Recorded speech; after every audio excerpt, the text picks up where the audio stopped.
कावेरी शिको नमस्कार. मनमोहक मराठी मालवणी कवितांमध्ये मी मनमोहन रोगे आपलं स्वागत करतो. मित्रांनो, आज इंटरनॅशनल ओल्डर डे, ज्येष्ठ नागरिक 21 ऑगस्टला असतो. आज ओल्डर डे आहे, मोठ्यांचा, थोरांचा, वृद्धांचा दिवस. आज आपण एक अशा वृद्ध माणसावर एक कविता सादर करूया. बोल अंतरीचे ह्या माझ्या कविता संग्रहात ती प्रकाशित झालेली आहे. या वृद्धांच्या व्यथेवर अतिशय अप्रतिम नाटक म्हणजे नटसम्राट. ते तर प्रत्येक मराठी माणसाने बघितलेलेच असावं, आणि एकदा नाही, मी स्वतः 5 वेळा पाहिलं आहे. वेगवेगळ्या नटांचं, वेगवेगळे अभिनेते, श्रीराम लागू, दत्ता भट, सतीश दुभाषी आणि यशवंत दत्त वगैरे.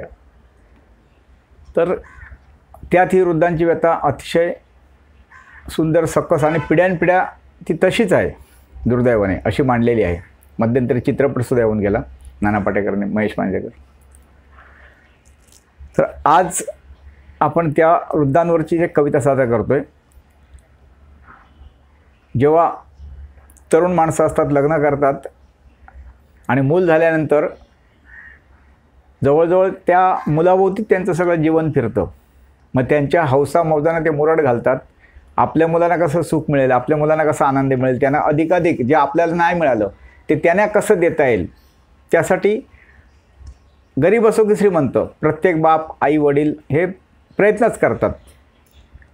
असं म्हणतात ना की वडिलांच्या बनियानला भोका असतात, पण तो मुलाला नवीन बनियान आणतो. किंवा त्याची चप्पल झिजलेली असतात, त्याच्या टाचा घासत असतात रस्त्याला, पण तो मुलाने हट्ट केला की त्याला ट्रॅकशूज आणून देतो. हे खूप उदाहरणं आहेत.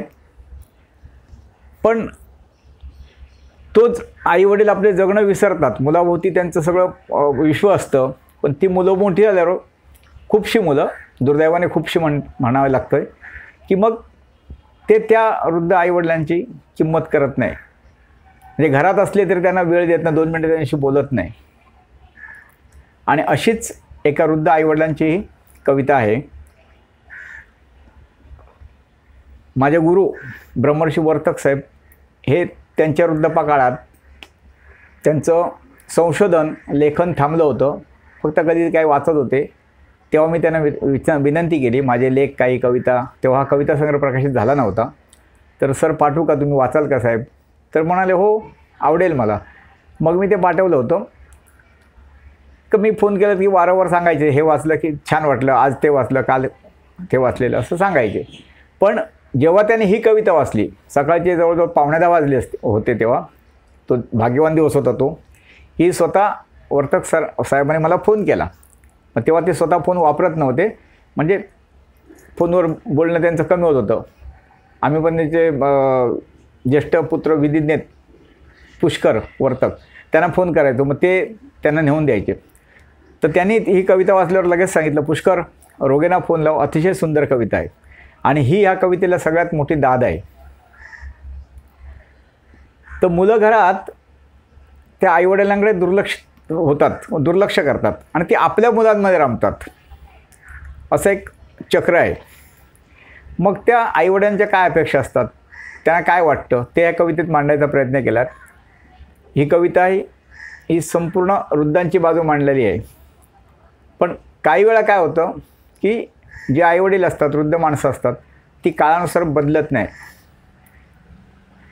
मी काही अशी माणसं बघितलं आहे की त्यांच्याकडे इथे शहरात 2-2, 3-3 घरं आहेत, पण ते कोणाशी पटवून घेत नाही. आणि मग त्यांच्यापासून कुटुंब तुटतं. बायको, मुलं वेगळी, माणूस वेगळा, ज्येष्ठ नागरिक असला तरी असं. तर तसं होता का म्हणे. जे काही दिवस आपले किती राहिलेत, जीवन असतं किती, तर ते आनंदाने, प्रेमाने जगलं पाहिजे, व्यतीत झालं पाहिजे, नाही त्याचा उपयोग नाही. असो, आजच्या कवितेचा विषय वेगळा आहे. जे दुर्लक्षित आईवडील वृद्ध घरी असतात त्यांच्यावर कविता आहे. ऐका, तुम्हाला तुमच्या आईवडिलांची आठवण आली, किंवा ही कविता ज्यांच्या आईवडील वृद्ध असतील नसतील त्यांना तुमच्या मित्रमंडळात पाठवा, तुम्ही ऐका, आणि तुमचे काय अनुभव असतील तर या कवितेस नंतर या लिंकवर जरूर शेअर करा. कवितेचे शीर्षक आहे सांग बाळा सांग आमचे काय चुकले. सांग बाळा सांग आमचे काय चुकले. भेट नाही तुझी आमच्याशी बोलणे जे सोडले. अरे भेट नाही तुझी आमच्याशी बोलणे जे सोडले. सांग बाळा सांग आमचे काय चुकले. सांग बाळा सांग आमचे काय चुकले. जन्म झाला तुझा तेव्हा कृतकृत्य वाटले. जन्म झाला तेव्हा कृतकृत्य वाटले. गरिबीतही अख्ख्या गावाला पेढे वाटले. गरिबीतही अख्ख्या गावाला पेढे वाटले. तुझे हट्ट पुरवण्या आमचे मन मारले. तुझे हट्ट पुरवण्या आमचे मन मारले. प्रसंगी उपाशी झोपून तुझे पोट भरले. प्रसंगी उपाशी झोपूनही तुझे पोट भरले. सांग बाळा सांग आमचे काय चुकले. सांग बाळा सांग आमचे काय चुकले. टाकली नाही फाटकी बनियान की चप्पल तुटलेले. टाकली नाही फाटकी बनियान की चप्पल तुटलेले. वर्षाला मात्र 2-4 जोड तुला बुटा कपड्यांचे घेतले. जमलं नाही फिरायला ना लांबचे देवदर्शन घडले. जमलं नाही फिरायला ना लांबचे देवदर्शन घडले. शाळा कॉलेजच्या सहलीतून तुला दूर गावी धाडले. शाळा कॉलेजच्या सहलीतून तुला दूर गावी धाडले. सांग बाळा सांग आमचे काय चुकले. सांग बाळा सांग आमचे काय चुकले. पोटाला चिमटा काढून पै पै जोडून तुला शिकवले. पोटाला चिमटा काढून पै पै जोडून तुला शिकवले. तुझ्या प्रत्येक यशाआधी परमेश्वराच्या दयेसाठी हात जोडले. तुझ्या प्रत्येक यशाआधी परमेश्वराच्या दयेसाठी हात जोडले. कधी चुकलास तर न ओरडता तुला प्रेमाने समजावले. कधी चुकलास तर न ओरडता तुला प्रेमाने समजावले. तुला आवडते म्हणून तुझ्या प्रत्येक वाढदिवसाला केक कापले. तुला आवडते म्हणून तुझ्या प्रत्येक वाढदिवसाला केक कापले. सांग बाळा सांग आमचे काय चुकले. सांग बाळा सांग आमचे काय चुकले. झिजलेल्या हाताने भरलेल्या डोळ्यांनी थकलेल्या शरीराने. झिजलेल्या हाताने भरलेल्या डोळ्यांनी थकलेल्या शरीराने पण आनंदी मनाने भविष्याच्या आशेने तुला वाढताना पाहिले. झिजलेल्या हाताने भरलेल्या डोळ्यांनी थकलेल्या शरीराने पण आनंदी मनाने तुला भविष्याच्या आशेने वाढताना पाहिले. तुझे कोडकौतुक करताना ना कधी शब्द अडले. तुझे कोडकौतुक करताना ना कधी शब्द अडले. तुझे यश ऐकता पाहताना ना कान डोळे कधी थकले. तुझे यश ऐकता पाहताना ना कान डोळे कधी थकले. सांग बाळा सांग आमचे काय चुकले. सांग बाळा सांग आमचे काय चुकले. तू मोठा झालास बाळा. तू मोठा झालास बाळा आणखी हो मोठा पण विसरलास कसा त्यात आमचाही आहे वाटा. तू मोठा झालास बाळा आणखी हो मोठा पण विसरलास कसा त्यात आमचाही आहे वाटा. तुझ्यासाठी झिजलो रे. तुझ्यासाठी झिजलो रे. तुझ्यासाठी जगलो. तुझ्यासाठी झिजलो रे. तुझ्यासाठी जगलो. तुझ्या वाचून जगायला नाही कधी जमले. तुझ्या वाचून जगायला नाही कधी जमले. सांग बाळा सांग आमचे काय चुकले. सांग बाळा सांग आमचे काय चुकले. माहीत आहे तुला. माहीत आहे तुला आकाशी किती उंच उडो विमान.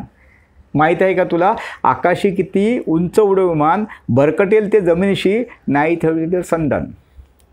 माहीत आहे तुला आकाशी किती उंच उडो विमान भरकटेल ते जर जमिनीशी नाही ठेवले संधान. गगनात झेपवणाऱ्या वृक्षाची खोल असतात मुळे. गगनात झेपवणाऱ्या वृक्षाची खोल असतात मुळे. थकलेल्या पिचल्या वृद्धांची काठी असतात रे मुले. गगनात झेपवणाऱ्या वृक्षांची खोल असतात मुळे आणि थकलेल्या पिचल्या वृद्धांची काठी असतात मुले. सांग बाळा सांग आमचे काय चुकले.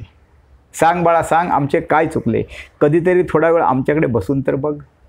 अरे कधीतरी थोडा वेळ आमच्याकडे बसून तर बघ. पहिल्यासारखा नमस्कार करण्या वाकून तर बघ. कधीतरी आमच्याकडे थोडा वेळ बसून तर बघ. पहिल्यासारखा नमस्कार करण्या कधी वाकून तर बघ. विश्वासाने मुलांना आमच्याकडे सोपून तर बघ. नातवंडांना विश्वासाने मुलांना आमच्याकडे सोपून तर बघ. त्यांच्या बोबड्या शब्दांना कान आमच्या आसुसलेले. त्यांच्या बोबड्या शब्दांना कान आमच्या आसुसलेले. सांग बाळा सांग आमचे काय चुकले. सांग बाळा सांग आमचे काय चुकले. भेट नाही तुझी आमच्याशी बोलणे जे सोडले. सांग बाळा सांग आमचे काय चुकले. सांग बाळा सांग आमचे काय चुकले. धन्यवाद मित्रांनो. ही कविता आवडली लाईक करा. आपल्या मित्रमंडळांना शेअर करा. तुमचे काय अनुभव असतील कमेंट करा. ते इतरांना कळू दे. आणि ह्या चॅनलला कोण नवीन असेल किंवा जुन्याने कोणी केलेलं नसेल राहिलं असेल तर चॅनल नक्की सबस्क्राईब करा. यापूर्वीच्या जवळपास 150हून जास्त कविता चॅनलला आहेत. त्या वेळ मिळेल तेव्हा ऐका. आपली पसंती द्या आवडली तर. आता परत भेटू एक नवीन कविता घेऊन. धन्यवाद.